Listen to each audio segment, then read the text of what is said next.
England have been hit by more bad news with the grim revelation that Anthony Watson has suffered a torn Achilles and is destined to be out of action for around 6 months. The devastating setback for Bath's 24-year-old Lions wing means he will not be available to go on the summer tour of South Africa, depriving the national team of one of their deadliest strike runners and try scorers. Watson has touched down 15 times in 33 tests for his country, but now he is facing an operation and a long spell of painstaking rehabilitation. His injury occurred in the 34th minute of last Saturday's Six Nations clash with Ireland at Twickenham. Watson carried the ball during an England attack but remained on the ground clutching his left ankle. Following treatment from the host's medical staff, he was helped onto a stretcher buggy and removed from the pitch, to be replaced by Mike Brown.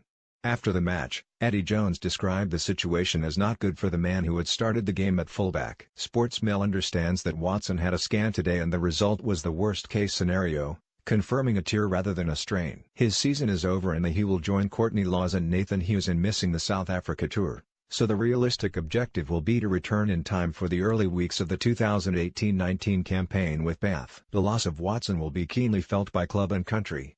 Bath have been hit and miss under Todd Blackadder, so they can scarcely afford to be without a predatory back capable of carving open the best defences in domestic and European rugby.